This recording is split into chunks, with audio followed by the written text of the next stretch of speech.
सुप्रभात दर्शक बंधु आज जानुआरी 23 तारिख शुक्रवार पवित्र श्रीपंचमी आपण मानक अनेक अनेक शुभेच्छा और शुभकामना। चलतु नजर पकाइबा आज देश विदेश किसी गुरुत्वपूर्ण खबर गुड़िक किंतु ता पूर्व जदि आपण मैंने आम वीडियो को लाइक करना आम वीडियो को लाइक करी कमेंट रे जय जगन्नाथ लिखंतु। खाई को खसी पड़ा सेना गाड़ी 10 जवान शहीद। जम्मू काश्मीर डोडारे एक भयंकर दुर्घटना घटी। सेनार ट्रक सही अंचल दे जाउथबा समय रे गभीर घाटी तलकू खसी पड़िथिला, जेउथिरे 10 जन सैनिकंकर मृत्यु होइथिला एवं 10 जन आहत होइथिले। सेनार एही कास्पर ट्रकटी डोडार भादरवाहा चंबा रास्ता रे यात्रा करुथुबा बेले घटिथिला एही भयंकर दुर्घटना। तेबे सेनार एही कपर्स ट्रकटी दुर्घटनार सम्मुखीन होइथिला। कास्पर ट्रक प्राय 200 फुट गभीर घाटी तलकू खसी पड़ा बोली सूचना मिली। जवान को उद्धार करने उद्धार कार्य जारी रही एवं उद्धार दल द्रुत गति में कार्य करुवा देखा मिलता। जड़े अधिकारी कहते जे घटनार खबर पाइबा परे तुरंत उद्धार और रिलीफ दल को घटनास्थल को पठाई। आहत जवान मानक दुर्घटनास्थल बाहर कर निकटस्थ एक मेडिकल को निठारे 3 जन जवान अवस्था गुरुतर थिबा जଣାपड़ी। सुभद्रा योजना रे हिताधिकारी को मिलेला टंका 4,57,000 ऊर्ध्व हिताधिकारी को गला टंका। सुभद्रा योजना रे हिताधिकारी को मिलेला टंका। सुभद्रा योजना रे नुआरे सामिल होइतिबा हिताधिकारी को मिली प्रथम किस्ती 4,57,681 जन महिला को सुभद्रा टंका मिल जाइछि। तेबे सेमानक अकाउंट को डिबिट माध्यम रे एही टंका पठा जाइछि। 1,78,398 जन को सामिल करा जाइथिबारु सेमान मध्य पाइले प्रथम किस्तीर टंका। प्रथम और द्वितीय किस्तीर बाद पड़िथिबा 2,55,265 जन को भी सामिल करा जाइतिला। सेमाने भी एका बेले के दुईटी किस्तीर टंका अर्थात 10,000 टंका पाइछन्ति। सेहीपरि अभियोग शुणाणी रे 24,018 जन हिताधिकारी को सुभद्रा रे सामिल करा जाइतिला। 315 कोटी रु ऊर्ध्व आर्थिक सहायता राशि सुभद्रा हिताधिकारी खाता को जाइछि। एजावत सुभद्रा योजना रे मोट 4,57,681 जन महिला सामिल होई सारिछन्ति। तांको भितरु नुआ करी 1,78,398 जन महिला को सामिल करा जाइछि, जो माने के प्रथम थर पई सुभद्रा किस्ती पाइले। पूर्वरु जनवरी 18 रे सुभद्रा टंका मिलिबो बोली कहितले विभागीय मंत्री। परे उपमुख्यमंत्री सोशल मीडिया रे पोस्ट करी 18 बदल रे 22 तारिख रे सुभद्रा सहायता अर्थराशि प्रदान करा जिबा नै सूचना देथिले, जहाकि हिताधिकारी खाता को पठाइचंती। एणिके खाली चाउल नुहे मागणा रे मिलिबो एही सब सामग्री। जानंतु संपूर्ण अपडेट। एणिके खाली चाउल नुहे मागणा रे मिलिबो अति आवश्यक सामग्री। सेथिरे कोन रहिछि सबु चलंतु जानिबा। तेबे देशर प्राय 800 नियुक्त राशन कार्ड धारकों पई सरकार एक गुरुत्वपूर्ण खुशी खबर घोषणा करछन्ती। राशन कार्ड सहित जड़ित नुआ नियम जुलाई मासरे कार्यकारी होइछि, जहा लक्ष लक्ष परिवार को सीधासलख लाभ देछि। जदि आपण ए पर्यंत राशन कार्ड पई आवेदन करि नांती तेबे शीघ्र कराइ नंतु, कारण सरकार 2026 पई नुआ राशन कार्ड तालिका प्रकाश करछन्ती। जो मानकर ना तालिकार अछि सेमाने बे निज घरे बसी ऑनलाइन रे जांच करि परिबे। केंद्र सरकार घोषणा करछन्ती जे राशन कार्ड थिबा लोक माने एबे सरकारी स्टोरु केवल सब्सिडी खाद्य शस्य पाइबे नहीं, बरं चीनी, डाली, तेल, लुण भली सहजरे उपलब्ध अति आवश्यक सामग्री मध्य पाइ परिबे। किछि राज्य रे वर्तमान एही सुविधा लागू होई सारलाणी। तेबे ओडिसार मध्य एही सुविधा खूब शीघ्र लागू हेबो बोली चर्चा होछि। या व्यतीत राशन कार्ड, प्रधानमंत्री आवास योजना, वार्धक्य पेंशन और अन्य कल्याणकारी योजना परि अनेक सरकारी योजना अधीन रे मध्य लाभ प्रदान करिबो। राशन कार्ड पई आवेदन करितबा ग्रामीण परिवारंको पई को खुशी खबर अछि। राज्य सरकार एक नुआ तालिका प्रकाश करिसेंती, जोंथरे आवेदन मंजूर होइतबा लोकंको ना शामिल रछि। एथरो सरकार संपूर्ण तालिका ऑनलाइन रे उपलब्ध कराइछंती, जाद्वारा लोकंको सरकारी कार्यालय को जिबाको पड़िबो नाही और सेमाने निज मोबाइल किंबा कंप्यूटर व्यवहार करी घरु निज नाम जांच करि परिबे। तबे भारतीय नागरिक आपणकर आधार कार्ड किंबा भोटर परिचय पत्र भली वैध परिचय पत्र थिबा आवश्यक। सेपरि गाँव रे स्थायी बासस्थान केवल गाँ स्थायी बासिंदा माने ग्रामीण राशन कार्ड पई योग्य हेबे। तेबे राज्य सरकार द्वारा निर्धारित बीपीएल किंबा आय सीमा मध्य आसुवा परिवार गुड़िक साधारणतः 15,000 ରୁ 60,000 वार्षिक आय थिबा एही योजनार लाभ नहीं पारिबे। सरकारी कर्मचारी और करदाता को बाद दि जाइछि। जदि परिवार जेकोसी जड़े सदस्य सरकारी कर्मचारी अटंती किंबा ଆୟକର ଦିଅନ୍ତି ତେବେ ଏହି ଯୋଜନାରେ ସାଧାରଣତଃ ଯୋଗ୍ୟ ହେବେ ନାହିଁ। ସେପରି ଗୋଟିଏ ପରିବାରର କେବଳ ଗୋଟିଏ ସ୍ଥାନ ପାଇଁ ଏକ ରାସନ କାର୍ଡ ରହିବା ଉଚିତ। ବିଧବା, ବୃଦ୍ଧ, ଅକ୍ଷମ, ଭୂମିହୀନ, ଶ୍ରମିକ, ଆଦିବାସୀ ଏବଂ ସାମାଜିକ ଭାବେ ପଛୁଆ ବର୍ଗଙ୍କୁ ପ୍ରାଥମିକତା ଦିଆଯାଇଛି। ବିଜେଡିର ଗୁରୁତ୍ୱପୂର୍ଣ୍ଣ ବୈଠକ ନବୀନ ନିବାସରେ ବସିଲା ରାଜନୈତିକ ବ୍ୟାପାର କମିଟି। ବିଜୁ ଜନତା ଦଳର ବଡ଼ ବୈଠକ ସନ୍ଧ୍ୟା 5ଟାରେ ସୁପ୍ରିମୋ ନବୀନ ପଟ୍ଟନାୟକଙ୍କ ଅଧ୍ୟକ୍ଷତାରେ ନବୀନ ନିବାସରେ ରାଜନୈତିକ ବ୍ୟାପାର କମିଟିର ଗୁରୁତ୍ୱପୂର୍ଣ୍ଣ ବୈଠକ ବସିଥିଲା। ଯାହାକୁ ନେଇ ପ୍ରଶ୍ନ ଉଠୁଛି, କ'ଣ ହୋଇଥିଲା ଆଲୋଚନା? ଦୁଇ ଜଣଙ୍କ ଆକ୍ସନ ପରେ କାହା ଉପରେ ହେବ କି କାର୍ଯ୍ୟାନୁଷ୍ଠାନ ତାକୁ ନେଇ ମଧ୍ୟ ଚର୍ଚ୍ଚା ଜୋର ଧରିଛି। ଏସବୁ ଦିଗ ଉପରେ ନଜର ରହିଛି। ତେବେ ବିଜେଡିର ସବୁଠାରୁ ଶକ୍ତିଶାଳୀ କମିଟି ହେଉଛି ରାଜନୈତିକ ବ୍ୟାପାର କମିଟି। ଅରବିନ୍ଦ ମହାପାତ୍ର ଓ ସନା ମହାକୁଡ଼ଙ୍କ ନିଲମ୍ବନ ପରେ ଏହି ବୈଠକ ବସୁଥିବାରୁ ବୈଠକରେ ଏହି ସବୁ ବିଷୟରେ ଆଲୋଚନା ହେବା ଉପରେ ସମସ୍ତଙ୍କର ନଜର ରହିଥିଲା। ଦୁଷ୍କର୍ମ ପୀଡ଼ିତାଙ୍କୁ ଗର୍ଭପାତର ଅନୁମତି, ଭ୍ରୂଣର ଡିଏନ୍ଏ ପରୀକ୍ଷାକୁ ମଞ୍ଜୁର କଲେ ହାଇକୋର୍ଟ। ଦୁଷ୍କର୍ମ ପୀଡ଼ିତା କରାଇ ପାରିବେ ଗର୍ଭପାତ, ଏକ ମାମଲାର ଶୁଣାଣି କରି ବଡ଼ ରାୟ ଦେଇଛନ୍ତି ହାଇକୋର୍ଟ। ଗର୍ଭପାତ ଓ ଭ୍ରୂଣର ଡିଏନ୍ଏ ପରୀକ୍ଷା ଲାଗି ହାଇକୋର୍ଟରେ ଆବେଦନ କରିଥିଲେ ଜଣେ ଦୁଷ୍କର୍ମ ପୀଡ଼ିତା। ଆବେଦନକୁ ମଞ୍ଜୁର ଦେଇଛନ୍ତି ଉଚ୍ଚ ନ୍ୟାୟାଳୟ। ଭ୍ରୂଣର ଡିଏନ୍ଏ ପରୀକ୍ଷା କରାଇ ଏହାକୁ ପ୍ରମାଣ ଆଧାରରେ ଅଦାଲତରେ ଦାଖଲ କରାଯାଇପାରିବ ବୋଲି ନିଜ ରାୟରେ ଉଲ୍ଲେଖ କରିଛନ୍ତି ହାଇକୋର୍ଟ। ତେବେ ଦୁଷ୍କର୍ମ ପୀଡ଼ିତାଙ୍କ ପକ୍ଷରୁ ପ୍ରଥମେ ରାଉରକେଲା ମହିଳା ଥାନାରେ ଏତଲା ଦାୟର କରାଯାଇଥିଲା। ପରେ ମାମଲା ବିଞ୍ଝାରପୁର ଥାନାକୁ ହସ୍ତାନ୍ତର ହେଲା। ଗତ ନଭେମ୍ବର 24 ତାରିଖରେ ପୀଡ଼ିତାଙ୍କ ସ୍ୱାସ୍ଥ୍ୟ ପରୀକ୍ଷାରୁ ଜଣାପଡ଼ିଥିଲା ଯେ ସେ 13 ସପ୍ତାହ ହେଲା ଗର୍ଭବତୀ ଅଛନ୍ତି ଏବଂ ହାଇକୋର୍ଟଙ୍କ ଦ୍ୱାରସ୍ଥ ହେଲା ବେଳକୁ ଗର୍ଭାବସ୍ଥା ପ୍ରାୟ 21 ସପ୍ତାହ ହୋଇସାରିଥିଲା। କିନ୍ତୁ ଗର୍ଭଧାରଣ କରିବା ଲାଗି ପୀଡ଼ିତା ଜଣକ ଶାରୀରିକ ଓ ମାନସିକ ଭାବେ ସୁସ୍ଥ ନଥିଲେ, ତେଣୁ ଗର୍ଭପାତ ପାଇଁ ଅନୁମତି ଲୋଡ଼ିଥିଲେ ପୀଡ଼ିତା, ଯାହାକୁ ମଞ୍ଜୁର କରିଛନ୍ତି ହାଇକୋର୍ଟ। ଗୋ ମାଫିଆଙ୍କ ବିରୋଧରେ ରାଜ୍ୟ ସରକାର କଠୋର, ରାଜ୍ୟରେ ଗୋରୁ ଚୋରାଚାଲାଣକାରୀଙ୍କୁ ମୋହନଙ୍କ ସତର୍କ ସୂଚନା। ଗୋମାତାଙ୍କ ଚୋରା ଚାଲାଣ କରୁଥିବା ମାଫିଆଙ୍କ ବିରୋଧରେ ହେବ କଡ଼ା କାର୍ଯ୍ୟାନୁଷ୍ଠାନ। ଗୋମାଫିଆଙ୍କ ବିରୋଧରେ ରାଜ୍ୟ ସରକାର କଠୋର ଆଭିମୁଖ୍ୟ ଗ୍ରହଣ କରିଛନ୍ତି। ମତ୍ସ୍ୟ ଓ ପଶୁ ସମ୍ପଦ ମେଳାରୁ ଗୋ ମାଫିଆଙ୍କୁ କଡ଼ା ଚେତାବନୀ ଦେଇଛନ୍ତି ମୁଖ୍ୟମନ୍ତ୍ରୀ ମୋହନ ଚରଣ ମାଝୀ। ମୁଖ୍ୟମନ୍ତ୍ରୀ କହିଛନ୍ତି, 4 ଦିନ ତଳେ କେନ୍ଦୁଝର ଜିଲ୍ଲାରୁ ଗୋ ମାଫିଆଙ୍କ ଉପରେ ଚଢ଼ାଉ ଆରମ୍ଭ ହୋଇଛି। କେନ୍ଦୁଝର ସମେତ ମୟୂରଭଞ୍ଜ, ବାଲେଶ୍ୱର, ଭଦ୍ରକ, ଯାଜପୁର ଜିଲ୍ଲାରେ ଏକକାଳୀନ ଚଢ଼ାଉ ହେବା ଦ୍ୱାରା ମାଫିଆଙ୍କଠାରୁ ପ୍ରଚୁର ସମ୍ପତ୍ତି ଠାବ ହୋଇଛି। ତେବେ 2 କୋଟି ନଗଦ ଟଙ୍କା ସହ 1 କେଜି ସୁନା, 3 କେଜି ରୂପା ଜବତ ହୋଇଛି। ଗୋ ମାଫିଆଙ୍କ ଠାରୁ 100 କୋଟି ଟଙ୍କାର ସମ୍ପତ୍ତି ବାହାରିଥିବା ବେଳେ 14 ଜଣ ମାଫିଆ ଏବେ ଜେଲ୍ ଭିତରକୁ ଯାଇଛନ୍ତି। ଆଗକୁ ଏଭଳି ଚଢ଼ାଉ ଜାରି ରହିବ। ଗୋମାତାଙ୍କ ସୁରକ୍ଷା ପାଇଁ ଆମ ସରକାର କଠୋର ଅଛନ୍ତି।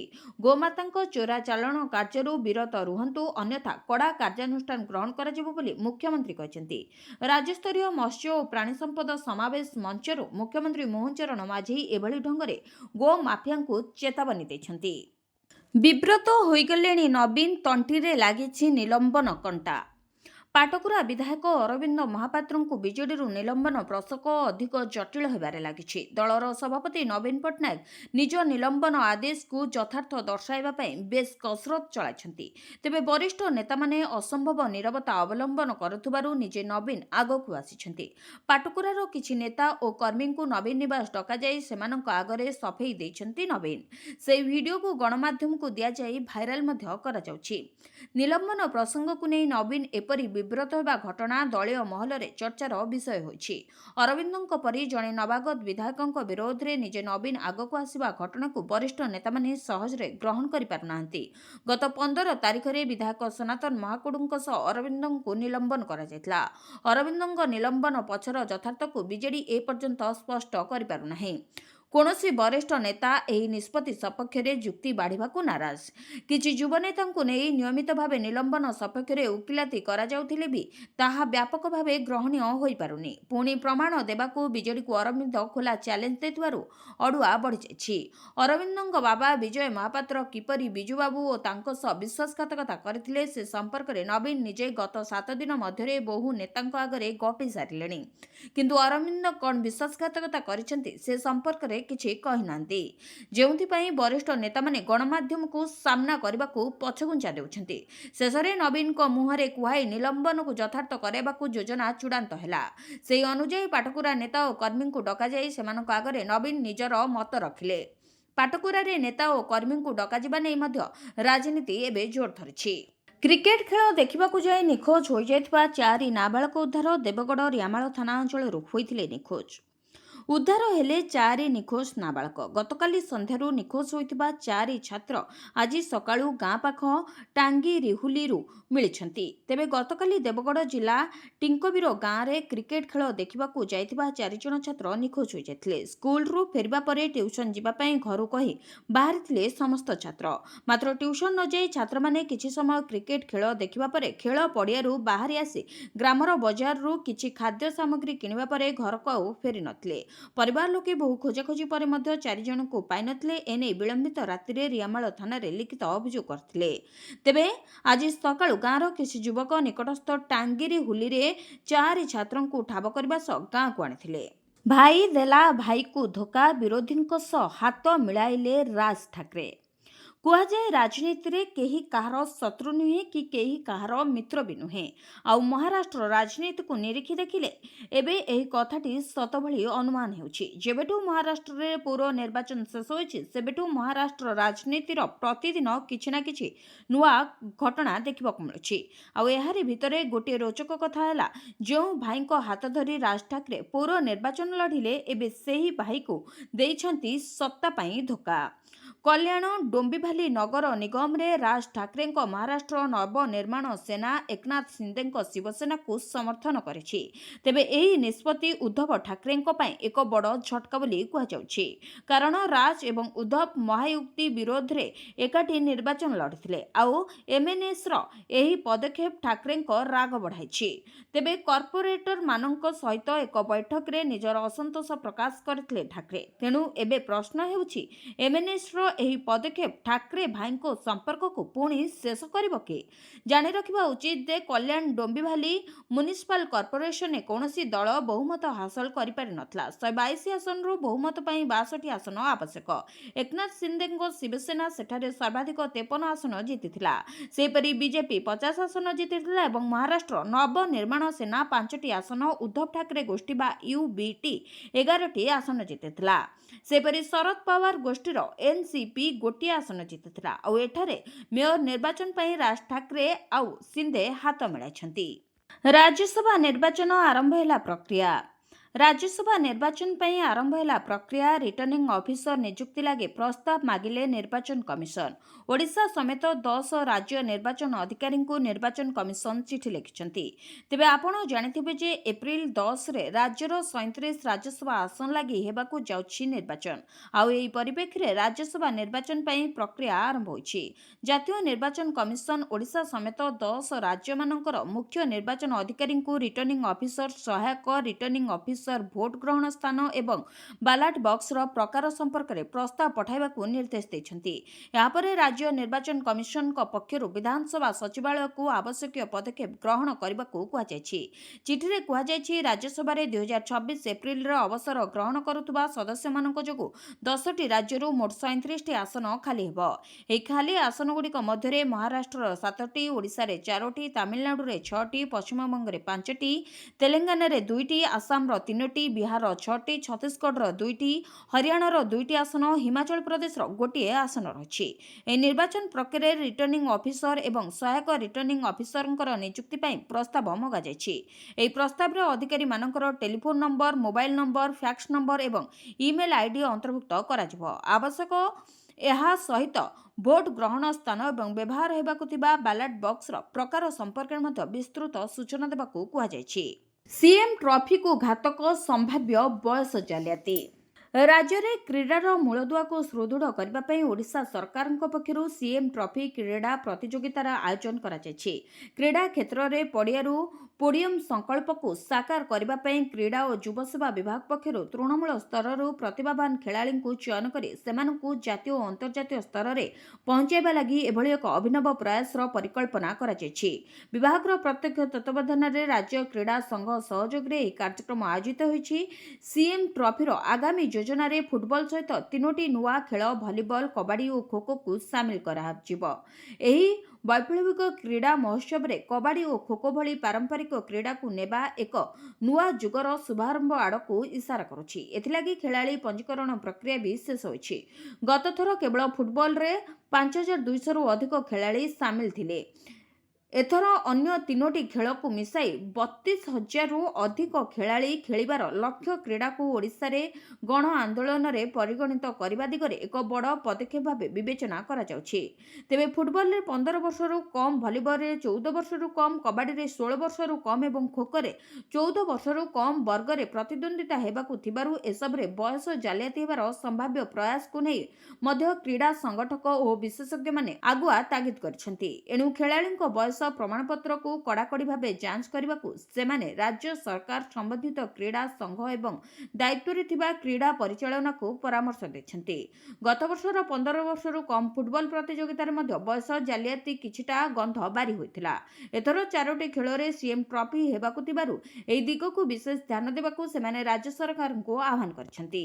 ଲଟେରୀ କହିବ ମେୟର କିଏ, ଚିନ୍ତାରେ ସବୁ ଦଳ, ମହାୟୁତି ଟେନସନ୍ ଡବଲ। ବିଏମ୍ସି ସମେତ ମହାରାଷ୍ଟ୍ରର ସମସ୍ତ 29ଟି ନଗର ନିଗମରେ ମେୟର କିଏ ହେବ ତାକୁ ନେଇ ଚର୍ଚ୍ଚା ଆଲୋଚନା ଲାଗି ରହିଛି। ଏପରି ପରିସ୍ଥିତିରେ ସମସ୍ତଙ୍କ ନଜର ରହିଛି ମେୟର ପଦ ସଂରକ୍ଷଣ ଉପରେ। ମହାରାଷ୍ଟ୍ରର ନଗର ଉନ୍ନୟନ ବିଭାଗ ମେୟର ପଦ ସଂରକ୍ଷଣ ନେଇ ନିର୍ଣ୍ଣୟ କରିବା। ପ୍ରତ୍ୟେକ ନଗର ନିଗମରେ କେଉଁ ବର୍ଗ ଓ ଜାତିର ମେୟର ନିର୍ବାଚିତ ହେବେ ତାହା ଲଟେରୀ ଦ୍ୱାରା ନିର୍ଣ୍ଣୟ କରାଯିବ। ନଗର ଉନ୍ନୟନ ବିଭାଗ ଲଟେରୀ ପ୍ରକ୍ରିୟା ମାଧ୍ୟମରେ ଏହାର ନିର୍ଣ୍ଣୟ କରିବ। ମହାରାଷ୍ଟ୍ର ନଗର ଉନ୍ନୟନ ବିଭାଗର ପରିଷଦ ଚାମ୍ବରରେ ଏକ ଲଟେରୀ ପ୍ରକ୍ରିୟା ମାଧ୍ୟମରେ ମେୟର ପଦ ପାଇଁ ସଂରକ୍ଷଣ ବ୍ୟବସ୍ଥା ସ୍ଥିର କରାଯିବ। ମହାରାଷ୍ଟ୍ରର ସମସ୍ତ 29ଟି ନଗର ନିଗମ ପାଇଁ ଲଟେରୀ ନଗର ବିକାଶ ରାଷ୍ଟ୍ରମନ୍ତ୍ରୀ ମାଧୁରୀ ମିସାଲଙ୍କ ଅଧ୍ୟକ୍ଷତାରେ ଅନୁଷ୍ଠିତ ହେବ। ଲଟେରୀ ପାଇଁ ହିଁ ମୁମ୍ବାଇ ସମେତ 29ଟି ସହରର ମେୟର ପୁରୁଷ କି ମହିଳା ହେବେ ସେ ନେଇ ବାଟ ଫିଟିବ। ଏହା ବ୍ୟତୀତ ମେୟର ସାଧାରଣ ବର୍ଗ, ଓବିସି, ଅନୁସୂଚିତ ଜାତି କିମ୍ବା ଜନଜାତିରୁ ହେବେ ସେ ନେଇ ମଧ୍ୟ ଧାର୍ଯ୍ୟ ହୋଇଯିବ। ଇପିଏଫ୍ର ବଡ଼ ଅପଡେଟ୍, ପିଏଫ୍ ଟଙ୍କା ଉଠାନ୍ତୁ ମାତ୍ର କିଛି ସେକେଣ୍ଡରେ। ଇପିଏଫ୍ଓ ସାରା ଦେଶରେ ଲକ୍ଷ ଲକ୍ଷ ନିଯୁକ୍ତିପ୍ରାପ୍ତ ଲୋକଙ୍କ ପାଇଁ ଏକ ପ୍ରମୁଖ ଓ ଆଶ୍ୱସ୍ତିକର ଅପଡେଟ୍ ଜାରି କରିଛି। ଏପ୍ରିଲ 2026 ଠାରୁ କର୍ମଚାରୀମାନେ ୟୁପିଆଇ ମାଧ୍ୟମରେ ସିଧାସଳଖ ସେମାନଙ୍କର ପିଏଫ୍ ଟଙ୍କା ଉଠାଇ ପାରିବେ। ଏହାର ଅର୍ଥ ହେଉଛି ଲମ୍ବା ଫର୍ମ, କ୍ଲେମ୍ ଏବଂ ଅପେକ୍ଷାର ଝିଞ୍ଜଟ ବହୁ ପରିମାଣରେ ଦୂର ହୋଇଯିବ। ୟୁପିଆଇ ପିନ୍ ବ୍ୟବହାର କରି ପିଏଫ୍ ପାଣ୍ଠି ସିଧାସଳଖ ବ୍ୟାଙ୍କ ଆକାଉଣ୍ଟକୁ ସ୍ଥାନାନ୍ତର କରାଯାଇପାରିବ। ଏହା ମୋବାଇଲ ମାଧ୍ୟମରେ ପେମେଣ୍ଟ କରିବା ପାଇଁ ସହଜ ହେବ। ଏହି ପରିବର୍ତ୍ତନ ପ୍ରାୟ 8 କୋଟି ଇପିଏଫ୍ଓ ସଦସ୍ୟଙ୍କୁ ସିଧାସଳଖ ଲାଭ ଦେବାର ଆଶା କରାଯାଉଛି। ରିପୋର୍ଟ ଅନୁଯାୟୀ ଇପିଏଫ୍ଓ ଏପ୍ରିଲ 2026ରୁ ୟୁପିଆଇ ମାଧ୍ୟମରେ ପିଏଫ୍ ଉଠାଣର ସୁବିଧା ଆରମ୍ଭ କରିବ। ଏହା ଅଧୀନରେ ସଦସ୍ୟମାନେ ସେମାନଙ୍କ ବ୍ୟାଙ୍କ ଆକାଉଣ୍ଟ ସହିତ ଲିଙ୍କ ହୋଇଥିବା ୟୁପିଆଇ ଆଇଡି ବ୍ୟବହାର କରିପାରିବେ। ପ୍ରତିଦିନ ଡିଜିଟାଲ ପେମେଣ୍ଟ ପାଇଁ ବ୍ୟବହୃତ ସମାନ ୟୁପିଆଇ ପିନ୍ କାରବାର ସମାପ୍ତ କରିବା ପାଇଁ ବୈଧ ହେବ। ଉଠାଣ ପାଇଁ ଯୋଗ୍ୟ ପିଏଫ୍ ରାଶି ସଦସ୍ୟଙ୍କୁ ପୂର୍ବରୁ ଦେଖାଯିବ ଏବଂ ସେହି ସୂଚନା ଆଧାରରେ ଟଙ୍କା ସିଧାସଳଖ ଆକାଉଣ୍ଟକୁ ସ୍ଥାନାନ୍ତରିତ ହେବ। ସଦସ୍ୟମାନେ ୟୁପିଆଇ ପେମେଣ୍ଟ, ଏଟିଏମ୍, ନଗଦ ଉଠାଣ କିମ୍ବା ଅନ୍ୟ କୌଣସି ଆବଶ୍ୟକତା ପାଇଁ ଏହି ରାଶି ବ୍ୟବହାର କରିପାରିବେ। ତେବେ ବର୍ତ୍ତମାନ ପିଏଫ୍ ଉଠାଇବା ପାଇଁ ସଦସ୍ୟମାନଙ୍କୁ ଏକ କ୍ଲେମ୍ କରିବାକୁ ପଡ଼ିବ, ଯାହା ସମୟ ନେଇଥାଏ। ତଥାପି ଅଟୋ ସେଟଲମେଣ୍ଟ ମୋଡ୍ ଅଧୀନରେ କ୍ଲେମ୍‌ଗୁଡ଼ିକ ଏହି 3 ଦିନ ମଧ୍ୟରେ ସମାଧାନ କରାଯିବ। ସରକାର ପୂର୍ବରୁ ଅଟୋ ସେଟଲମେଣ୍ଟ ସୀମା 1 ଲକ୍ଷ ଟଙ୍କାରୁ 5 ଲକ୍ଷ ଟଙ୍କାକୁ ବୃଦ୍ଧି କରିସାରିଛନ୍ତି। ଅକ୍ଟୋବର 2025ରେ ଆଂଶିକ ପିଏଫ୍ ଉଠାଣ ପାଇଁ ନିୟମଗୁଡ଼ିକୁ ମଧ୍ୟ ସରଳୀକୃତ କରାଯାଇଥିଲା। 13ଟି ଜଟିଳ ନିୟମକୁ 3ଟି ବର୍ଗରେ ମିଶ୍ରଣ କରାଯାଇଥିଲା। ଏହା ଅଧୀନରେ ଅସୁସ୍ଥତା, ଶିକ୍ଷା, ବିବାହ, ବାସସ୍ଥାନ ଏବଂ ବିଶେଷ ପରିସ୍ଥିତି ପାଇଁ ଯୋଗ୍ୟ ପିଏଫ୍ ପରିମାଣର 100% ପର୍ଯ୍ୟନ୍ତ ଉଠାଣ କରାଯାଇପାରିବ।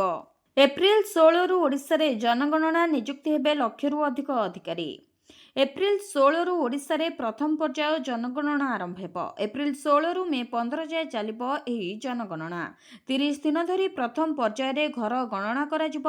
ରାଜସ୍ୱ ବିପର୍ଯ୍ୟୟ ପ୍ରଶାସନ ବିଭାଗ ପକ୍ଷରୁ ଏନେଇ ବିଜ୍ଞପ୍ତି ପ୍ରକାଶ ପାଇଛି। ପ୍ରଥମ ପର୍ଯ୍ୟାୟରେ ଘର ଏବଂ ଆସବାବପତ୍ର ଗଣନା ହେବ। ଦ୍ୱିତୀୟ ପର୍ଯ୍ୟାୟରେ ଘରକୁ ଘର ହେବ ଜନଗଣନା। ନିଯୁକ୍ତ ହେବେ ଲକ୍ଷାଧିକ ଜନଗଣନା ଅଧିକାରୀ। ଏହା ପୂର୍ବରୁ ସବୁ ଜିଲ୍ଲାପାଳଙ୍କ ସହ ଆଲୋଚନା କରିଛନ୍ତି ଉନ୍ନୟନ କମିଶନର। ଲୋକସେବା ଭବନରେ ଉନ୍ନୟନ କମିଶନରଙ୍କ ଅଧ୍ୟକ୍ଷତାରେ ରାଜ୍ୟସ୍ତରୀୟ ଜନଗଣନା ସମନ୍ୱୟ କମିଟି ବୈଠକରେ ତାରିଖ ଧାର୍ଯ୍ୟ ହୋଇଛି। ରାଜ୍ୟରେ ଜନଗଣନା ପାଇଁ 6 ମାସ ଧରି ପ୍ରସ୍ତୁତି ଚାଲିଥିଲା। ଭୁବନେଶ୍ୱର, କଟକରେ ପ୍ରି ଟେଷ୍ଟ ମଧ୍ୟ ସରିସାରିଛି।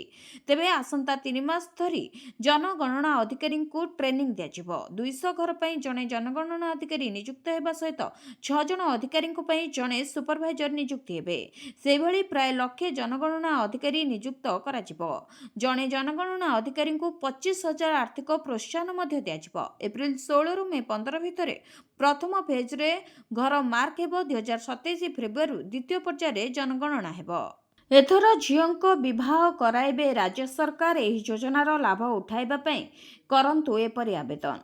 ଗରିବ ତଥା ଆର୍ଥିକ ଅନଗ୍ରସର ବର୍ଗଙ୍କ ପାଇଁ ଖୁସି ଖବର। ନିଜର କନ୍ୟା ସନ୍ତାନର ବିବାହ ପାଇଁ ସରକାର ଯୋଗାଇ ଦେବେ ଆର୍ଥିକ ସହାୟତା। ଏହି ଯୋଜନା ଅଧୀନରେ ସରକାର କନ୍ୟା ବିବାହ ପାଇଁ 51,000 ଟଙ୍କା ପର୍ଯ୍ୟନ୍ତ ଆର୍ଥିକ ରାଶି ସହାୟତା ଯୋଗାଇ ଦେବେ। ଏଥିପାଇଁ ଆପଣଙ୍କୁ ବିବାହ କରିବାକୁ ଥିବା ବା ବିବାହ ଯୋଗ୍ୟ ସନ୍ତାନଙ୍କର ସମସ୍ତ ବିବରଣୀ ସରକାରଙ୍କ ନିକଟରେ ଦାଖଲ କରିବାକୁ ହେବ। ଏଠାରେ କହି ରଖୁଛେ ଭିନ୍ନ ଭିନ୍ନ ନାଁରେ ବିଭିନ୍ନ ଯୋଜନାରେ ବିଭିନ୍ନ ରାଜ୍ୟରେ ଏହି ଯୋଜନାକୁ କାର୍ଯ୍ୟକାରୀ କରାଯାଇଛି। ଉତ୍ତରପ୍ରଦେଶରେ ଏହାକୁ ମୁଖ୍ୟମନ୍ତ୍ରୀ ସାମୂହିକ ବିବାହ ଯୋଜନା ନାଁ ରଖାଯାଇଥିବା ବେଳେ ମଧ୍ୟପ୍ରଦେଶରେ ସାମୂହିକ କନ୍ୟା ବିବାହ କାର୍ଯ୍ୟକ୍ରମ ନାଁ ରହିଛି। ସେହିପରି ଓଡ଼ିଶାରେ ମୁଖ୍ୟମନ୍ତ୍ରୀ କନ୍ୟା ବିବାହ ଯୋଜନା ନାଁ ଦିଆଯାଇଛି। ଏଥିପାଇଁ ସରକାର 2025-26 ଆର୍ଥିକ ବର୍ଷ ପାଇଁ ଗତ 17 ତାରିଖରେ ଆଗତ ବଜେଟ୍ରେ 12 କୋଟି ଟଙ୍କାର ବ୍ୟବସ୍ଥା କରିଥିବା ଘୋଷଣା କରିଛନ୍ତି। ତେବେ ଗରିବ ଆର୍ଥିକ ଅନଗ୍ରସର ଛାଡ଼ପତ୍ର ଦେଇଥିବା ମହିଳା ତଥା ବିଧବାମାନେ ଏହାର ଲାଭ ଉଠାଇ ପାରିବେ। ଏହି ଯୋଜନା ଲାଭ ଉଠାଇବାକୁ ହେଲେ ସରକାରଙ୍କ ଦ୍ୱାରା ଜାରି କରାଯାଇଥିବା ମାନଦଣ୍ଡକୁ ମାନିବାକୁ ହେବ। ସରକାରଙ୍କ ଦ୍ୱାରା ଜାରି କରାଯାଇଥିବା ମାନଦଣ୍ଡ ଅନୁସାରେ କନ୍ୟା ଓଡ଼ିଶାର ସ୍ଥାୟୀ ବାସିନ୍ଦା ହୋଇଥିବା, ନିତ୍ୟାନ୍ତ ଜରୁରୀ, ବିବାହ କରିବାକୁ ଥିବା ମହିଳା ବା ଯୁବତୀଙ୍କ ବୟସ 18 ବର୍ଷରୁ ଅଧିକ ଓ 35 ବର୍ଷରୁ କମ୍ ହୋଇଥିବା ଜରୁରୀ। ସେହିପରି ପରିବାର ଆର୍ଥିକ ଦୁର୍ବଳ, ବିପିଏଲ୍, ସାମଗ୍ରିକ ପୋର୍ଟାଲ ପଞ୍ଜୀକୃତ ହୋଇଥିବା ଆବଶ୍ୟକ। ଆବେଦକ ମଧ୍ୟ ପଞ୍ଜୀକୃତ ହୋଇଥିବା ଆବଶ୍ୟକ ଅଟେ। ତେବେ ଏହି ଯୋଜନାର ଲାଭ ଉଠାଇବାକୁ ହେଲେ ଆପଣଙ୍କୁ ଗ୍ରାମ ପଞ୍ଚାୟତ, ପଞ୍ଚାୟତ କାର୍ଯ୍ୟାଳୟ କିମ୍ବା ନଗର ନିଗମ କାର୍ଯ୍ୟାଳୟକୁ ଯାଇ ଆବେଦନ କରିପାରିବେ। ସେହିପରି ଅନଲାଇନ୍ ମାଧ୍ୟମରେ ମଧ୍ୟ ଆପଣ ଆବେଦନ କରିପାରିବେ। ଏଥିପାଇଁ ଆପଣଙ୍କୁ ଆବେଦନ କରିବାକୁ ହେଲେ କିଛି ଦସ୍ତାବିଜର ଆବଶ୍ୟକ ହେବ। ତେବେ ସେହିସବୁ ଦସ୍ତାବିଜ ଗୁଡ଼ିକ ହେଉଛି ବାପା ମାଙ୍କର ଆଧାର କାର୍ଡ଼, ଜନ୍ମଗତ ପ୍ରମାଣପତ୍ର, ପରିବାର ଆୟର ପ୍ରମାଣପତ୍ର, ପରିଚୟ ପତ୍ର, bank passbook, passport size photo ସହିତ ଆପଣ ଏହି ଯୋଜନାର ଲାଭ ଉଠାଇବାକୁ ଆବେଦନ କରିପାରିବେ। ମାତ୍ର 100 ଟଙ୍କା ଜମାରେ ହୋଇପାରିବେ ଲକ୍ଷପତି। ସରକାର ଦେଉଛନ୍ତି ଗ୍ୟାରେଣ୍ଟି। ଆଜିକାଲିର ମହଙ୍ଗା ଦୁନିଆରେ ଘର ଚଳାଇବା ବେଶ୍ କଷ୍ଟକର ହୋଇପଡ଼ୁଛି। ଦିନକୁ ଦିନ ଦରଦାମ ବୃଦ୍ଧି ପାଇବାରେ ଲାଗିଛି। ଚଢ଼ା ଦର ଯୋଗୁଁ ସାଧାରଣ ଲୋକେ ବିଭିନ୍ନ ପ୍ରକାର ଅସୁବିଧାର ସମ୍ମୁଖୀନ ହେଉଛନ୍ତି। ତେବେ ସରକାର ଲୋକଙ୍କୁ ସୁବିଧା ଏବଂ ସହଜ ଜୀବନଯାପନ କରାଇବା ପାଇଁ ବିଭିନ୍ନ ସମୟରେ ଅନେକ ପ୍ରକାର ଯୋଜନା କାର୍ଯ୍ୟକାରୀ କରୁଛନ୍ତି। ପ୍ରତ୍ୟକ୍ଷରେ ହେଉ କିମ୍ବା ପରୋକ୍ଷରେ ହେଉ ସରକାର ଅନେକ ଯୋଜନା କାର୍ଯ୍ୟକାରୀ କରୁଛନ୍ତି, ଯାହା ଲୋକଙ୍କୁ ଆଶ୍ୱସ୍ତି ଦେଉଛି। ତେବେ ସେହିଭଳି ସରକାର ଏକ ଯୋଜନା କାର୍ଯ୍ୟକାରୀ କରିଛନ୍ତି, ଯାହା ପୋଷ୍ଟାଲ ସ୍କିମ୍ ରହିଛି। ଏହି ସ୍କିମ୍ରେ ଯଦି ଆପଣ ପ୍ରତିଦିନ ମାତ୍ର 100 ଟଙ୍କା ନିବେଶ କରନ୍ତି, ଅର୍ଥାତ୍ ପ୍ରତିଦିନ ଯଦି ଆପଣ ପୋଷ୍ଟାଲରେ 100 ଟଙ୍କା ଜମା କରନ୍ତି, ଆପଣ ମଧ୍ୟ ଲକ୍ଷପତି ହୋଇପାରିବେ। ତେବେ ସେ ସରକାରୀ ସ୍କିମ୍ର ନାଁ ହେଉଛି ପୋଷ୍ଟ ଅଫିସ୍ PPF ଆକାଉଣ୍ଟ। ତେବେ ଆପଣ କିପରି ଭାବରେ ଏଥିରେ ନିବେଶ କଲେ ଲକ୍ଷପତି ହୋଇପାରିବେ, ଚାଲନ୍ତୁ ଜାଣିବା। ପ୍ରତିଦିନ 100 ଟଙ୍କା ହିସାବରେ ଗୋଟିଏ ମାସର ଜମାରାଶି 3,000 ଟଙ୍କା ହୋଇଥାଏ। ସେପରି ଗୋଟିଏ ବର୍ଷର 36,000 ଟଙ୍କା ଓ 15 ବର୍ଷର ଜମାରାଶି 5.40 ଲକ୍ଷ ଟଙ୍କା ଅଟେ। ତେବେ ଯଦି ଆପଣ ନିବେଶରେ 8% ଦରରେ କମ୍ପାଉଣ୍ଡିଂ ମିଳୁଛି, ତେବେ 15 ବର୍ଷରେ ଆପଣଙ୍କର ନିବେଶ 10.55 ଲକ୍ଷ ଟଙ୍କା ହେବ। ଅର୍ଥାତ୍ ପ୍ରତିଦିନ 100 ଟଙ୍କା ଜମା କରି 15 ବର୍ଷ ପରେ ଆପଣ ପାଖାପାଖି 11 ଲକ୍ଷ ଟଙ୍କାର ମାଲିକ ହୋଇପାରିବେ। ତେବେ ପ୍ରତିଦିନ 100 ଟଙ୍କା ହିସାବରେ ଗୋଟିଏ ମାସର ଜମାରାଶି 3,000 ଟଙ୍କା ହୋଇଥାଏ। ତେବେ ପୋଷ୍ଟ ଅଫିସ୍ PPF ଆକାଉଣ୍ଟ ଖୋଲିବା ପାଇଁ ସୁବିଧା ଯୋଗାଇ ଦିଏ। ଏହି ଆକାଉଣ୍ଟ 15 ବର୍ଷ ପାଇଁ ଖୋଲିପାରିବେ, ଯାହାକୁ ଭବିଷ୍ୟତରେ 5 ବର୍ଷ ପାଇଁ 2 ଥର ବଢ଼ାଇ ପାରିବେ। ଏହି PPF ଉପରେ 7.6% ସୁଧ ଦରରେ ବର୍ଷକୁ କମ୍ପାଉଣ୍ଡେଡ୍ ଅଛି। PPFର ସୁଧ ଦରରେ ସରକାର ସମୟ ଅନୁଯାୟୀ ପରିବର୍ତ୍ତନ କରନ୍ତି। ପ୍ରଥମେ ଏଥିରେ 7.8% ସୁଧ ଥିଲା। PPFରେ ସର୍ବନିମ୍ନ 100 ଟଙ୍କାର ଆକାଉଣ୍ଟ ଖୋଲିପାରିବେ। ଏଥିରେ ଗୋଟିଏ ଫାଇନାନ୍ସିଆଲରେ ଅତି କମ୍ରେ 500 ଟଙ୍କା ନିବେଶ କରିବା ଜରୁରୀ ଥିବା ବେଳେ ଅଧିକରୁ ଅଧିକ ଆପଣ ଆକାଉଣ୍ଟରେ ଗୋଟିଏ ବର୍ଷରେ 15 ଲକ୍ଷ ଟଙ୍କା ନିବେଶ କରିପାରିବେ। ଏହି ଦିନ ଚାଷୀଙ୍କ ଖାତାକୁ ଆସିବ 2,000 ଟଙ୍କା। ଜାଣନ୍ତୁ ସମ୍ପୂର୍ଣ୍ଣ ଖବର। ପ୍ରଧାନମନ୍ତ୍ରୀ କିଷାନ ସମ୍ମାନ ନିଧି ଯୋଜନା କିମ୍ବା ପ୍ରଧାନମନ୍ତ୍ରୀ କିଷାନ ଭାରତ ସରକାରଙ୍କ ଏକ ଗୁରୁତ୍ୱପୂର୍ଣ୍ଣ କୃଷକ କଲ୍ୟାଣ ଯୋଜନା। ଏହି ଯୋଜନା ମାଧ୍ୟମରେ ଦେଶର ଚାଷୀ ପରିବାରକୁ ବାର୍ଷିକ 6,000 ଟଙ୍କାର ଆର୍ଥିକ ସହାୟତା ପ୍ରଦାନ କରାଯାଏ, ଯାହାଦ୍ୱାରା ସେମାନେ ସେମାନଙ୍କର ଚାଷ କାର୍ଯ୍ୟ ଖୁବ୍ ସୁରୁଖୁରୁରେ କରିପାରନ୍ତି। ତେବେ ଯୋଜନାର ଟଙ୍କା ପାଇବା ପାଇଁ ଚାଷୀମାନଙ୍କୁ EKYC ପୂରଣ କରିବାକୁ ପଡ଼ିବ। ତେବେ 21ତମ କିସ୍ତି ଟଙ୍କା ନଭେମ୍ବରରେ ଚାଷୀଙ୍କ ଖାତାକୁ ଆସି ସାରିଥିବା ବେଳେ ଏବେ 22ତମ କିସ୍ତି ଟଙ୍କା କେବେ ଆସିବ, ତାକୁ ନେଇ ଚିନ୍ତା ଅପେକ୍ଷାରେ ଅଛନ୍ତି ଚାଷୀ। ପ୍ରଧାନମନ୍ତ୍ରୀ କିଷାନ ଯୋଜନାର 22ତମ କିସ୍ତି ମାର୍ଚ୍ଚରୁ ଏପ୍ରିଲ 2026 ମଧ୍ୟରେ ଚାଷୀଙ୍କ ବ୍ୟାଙ୍କ ଆକାଉଣ୍ଟରେ ଜମା ହେବାର ସମ୍ଭାବନା ରହିଛି। ସାଧାରଣତଃ ଏହି କିସ୍ତି ପ୍ରତି 4 ମାସରେ ଥରେ ଦିଆଯାଏ ଓ ପ୍ରତ୍ୟେକ କିସ୍ତିର ପରିମାଣ 2000 ଟଙ୍କା ହୋଇଥାଏ। ପୂର୍ବରୁ 21ତମ କିସ୍ତି ଟଙ୍କା ଦିଆସରିଛି। ତେବେ 22ତମ କିସ୍ତି ଟଙ୍କା ଆସିବା ପୂର୍ବରୁ ଆପଣମାନେ KYC ଅପଡେଟ୍ କରାଇ ନିଅନ୍ତୁ, କାରଣ KYC ବାଧ୍ୟତାମୂଳକ ଅଟେ। ପ୍ରଧାନମନ୍ତ୍ରୀ କିଷାନ ଯୋଜନାର ଲାଭ ସିଧାସଳଖ ପ୍ରକୃତ ହିତାଧିକାରୀଙ୍କ ପାଖରେ ପହଞ୍ଚାଇବା ପାଇଁ ସେମାନଙ୍କ ଆଧାର ସଂଲଗ୍ନ ବ୍ୟାଙ୍କ ଆକାଉଣ୍ଟକୁ ଟଙ୍କା ପଠାଯାଇପାରିବ ଓ ଏଥିରେ କୌଣସି ମଧ୍ୟସ୍ଥିର ଭୂମିକା ରହିବ ନାହିଁ। ଏଥିପାଇଁ KYCକୁ ବାଧ୍ୟତାମୂଳକ କରାଯାଇଛି। ସେହିଭଳି ଫେସ୍ ପ୍ରମାଣୀକରଣ ବ୍ୟବହାର କରି KYC ପୂରଣ କରିପାରିବେ। ଚାଷୀମାନେ ମୋବାଇଲ ଫୋନ ମାଧ୍ୟମରେ ମୁହଁ ପ୍ରମାଣୀକରଣ ବ୍ୟବହାର କରି ସହଜରେ KYC ପୂରଣ କରିପାରିବେ। ଏହାକୁ ସବୁଠାରୁ ସୁବିଧାଜନକ ପଦ୍ଧତି ବୋଲି ବିବେଚନା କରାଯାଏ। ଭିଡ଼ିଓଟିକୁ ଶେଷ ଯାଏ ଦେଖିଥିବାରୁ ଆପଣଙ୍କୁ ଧନ୍ୟବାଦ। ଯଦି ଆପଣମାନେ ଏପର୍ଯ୍ୟନ୍ତ ଆମ ଭିଡ଼ିଓକୁ ଲାଇକ୍ କରିନାହାନ୍ତି, ଭିଡ଼ିଓକୁ ଲାଇକ୍ କରି କମେଣ୍ଟରେ ଜୟ ଜଗନ୍ନାଥ ଲେଖନ୍ତୁ। ଏଥିସହିତ ଆପଣ କେଉଁ ଜିଲ୍ଲାରୁ ଏ ନ୍ୟୁଜ୍ ଦେଖୁଛନ୍ତି କମେଣ୍ଟ ମାଧ୍ୟମରେ ନିଶ୍ଚିତ ଜଣାଇବେ। ଏଥିସହିତ ଆମ ଚ୍ୟାନେଲକୁ ସବସ୍କ୍ରାଇବ୍ କରି ପାଖରେ ଥିବା ବେଲ୍ ଆଇକନ୍କୁ ପ୍ରେସ୍ କରନ୍ତୁ।